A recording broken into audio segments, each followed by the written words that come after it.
satisfactory response on those questions right now.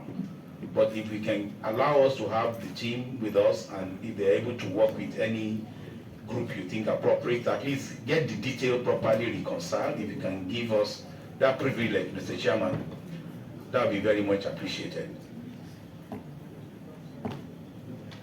I'm also quite,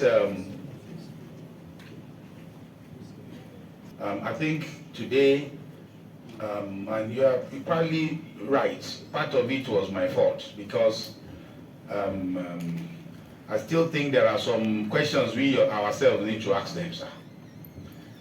So when I was coming, I asked my team that I want to come here. Of course, I didn't realize some of the context to come and make sure that I take responsibility fully for all the things that we needed to do. So I didn't push. So I will make that correction in our next appearance. In the course of your presentation, Engineer Hussein is my name, Senator representing Nasarawa West, member of the committee. Thank you, Chairman. That they do this in good time, and in the spirit of trying to unravel all what we have earlier canvassed for. I would also, or I would like to trend on the request of the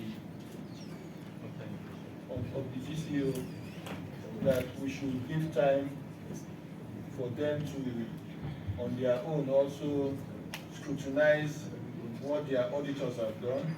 It's the GMD CEO NNPC that is not being fed with the correct information, or from our side, that he's not aware of the issues until now. I think these issues were written, the questions were written and sent to NNPC. And we interacted with the auditors who are aware of these issues. And if the GM is saying that he's not aware until now, that shows my disappointment in the line of communication, whether from the NNPC side or from our side. Now, these issues are, the whole questions come from the documents of NNPC, which is public document now. That whoever look at those records and knows how to prepare accounts, know what happened in those documents. What I want to leave, whatever decision we take now, I would want the GND CEO, when they are responding to the questions, to tell us and tell Nigerians whether those auditors are still auditing NNPC, and what would be the outcome, whatever result comes out from this, from those auditors that audited this account. If it's in other countries, those audit firms should have been yes. So we want to know, for misleading Nigerians, giving us false information about the record of NNPC, what would be the stand of NNPC against those audit firms? Thank you. The volume of money from 210 trillion, and also taking into account that you were appointed sometime in February this year, April this year. Okay. So I'm in agreement with the solution of my colleagues to give them more time to look at the issues on the spot and report back concisely to the committee. I have taken cognizance of the fact that it is a new management team, barely 5-6 months in office. But you see, governance is a continuum. It doesn't matter if you are appointed yesterday, you carry the assets and the liability of your predecessor. And I think here I hold the singular distinction of having been there and here as well. So I know what it means. But having said all of that, I just want to draw your attention, GMD, to the fact that the issues that are raised in the audit report are germane and critical. In fact, the audit queries themselves, all of them, and your responses to them are critical to the fiscal stability of this administration, President Bola Ahmed Tinubu's administration. We are all aware of the renewal of agenda and the need to cater for the need of Nigerians. And NNPC holds the most important responsibility of making this happen. So I just want you to put it at the back of your mind that these issues must be raised and must be treated with dispatch. I'm most concerned about the inconsistent financial report of the NNPC, which are issues raised in the audit report. That has to be checked, and under your watch, we will expect to see a lot of changes. The facts straight. For the NNPCL, led by the new GCO, to be able to brief us. Maybe the auditor reports might not be correct. It might be correct. Let's know what actually went wrong. It's good and germane that we should have a timeline when to say come back with facts so that GCO can brief us properly, so that tomorrow they will not say they did not exhaust all the available means to be able to express themselves.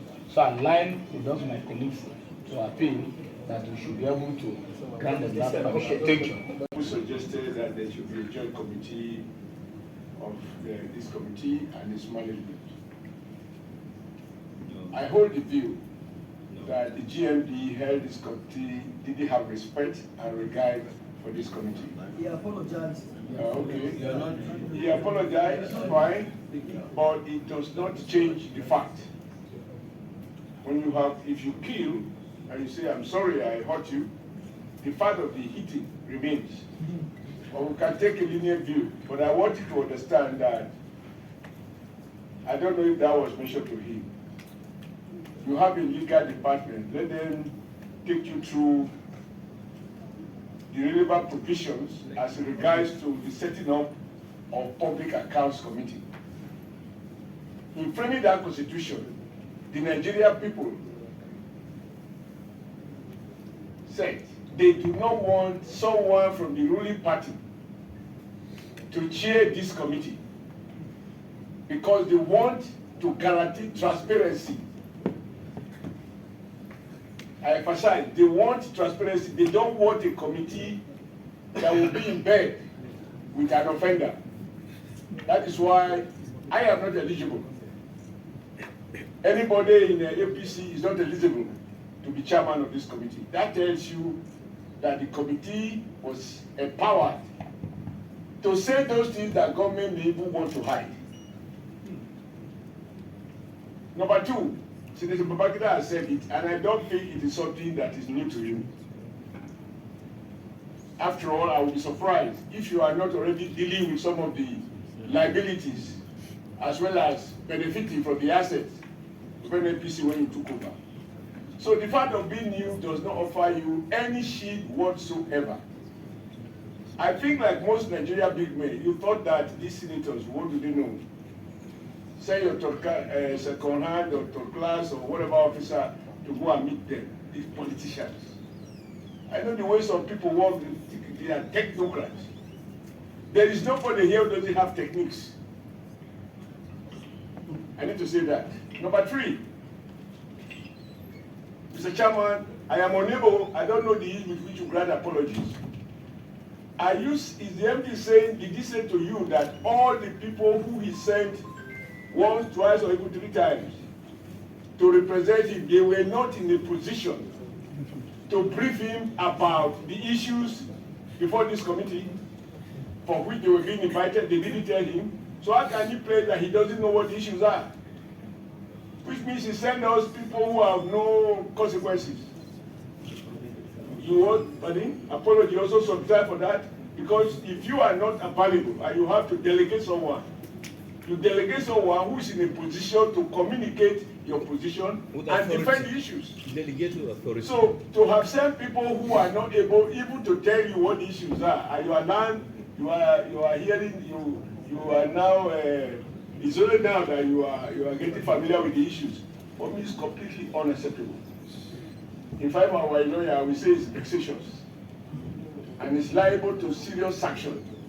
So I want to MD that you have an advantage. There is no reason for you to be afraid unless you want to continue with business as usual. And Nigerians are aware that the reason for your appointment was to effect a change. It's not that the other gentleman has become 60 or 65 and therefore he retired. the appointing authority wanted a change, a clear departure from the old order. So I thought that you will be quite excited to have the opportunity to see this committee and say, this is what I meant, this is my take from it, and to reassure the committee that going forward you will not do that, but that does not excuse any wrongdoing that have been done. I did explain that I'm aware of the issues, but Mr. Chairman provided some perspectives that were quite illuminating for me, as well as also that the questions that I'm having now is quite a number of questions, for which is even more than what we had before. So that was why I sought for more time. Yes, thank you for that. Mr. Chairman, thank you for the opportunity. And if you were so kind, you can give me 4 weeks. I think I will have done justice. And I again explain what I want to do. First, I want to constitute the team, but also make sure I have 1 or 2 fresh pair of eyes working with the existing team, but also make sure that I have sufficient internal interactions so that I get a good appreciation of what is there. So I think that's what I would so kind plead for your consideration, Mr. Chairman, sir. Responses to the issue so that the committee will look at and then fix the date of appearance for you, which will be or shall be communicated. The Secretariat will communicate that to you. And having said, within 3 weeks. Within 3 weeks is ready. Yeah, After 3 weeks. 3 weeks, we get whatever the response is, and then the date is ready. 3 weeks will be the period within which he responds to us. And then we can decide the same day we receive the response, maybe the next day we call for yeah, we will, because the issues are, to us here, the issues are well known. Once more, distinguished colleagues, I thank you for being responsible because Mr. GCU, we are on risk. Today's session is hereby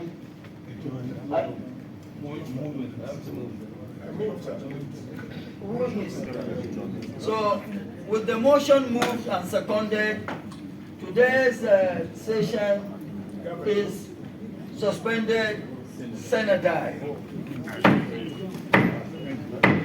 Adjourned, sorry, not suspended, adjourned, sorry.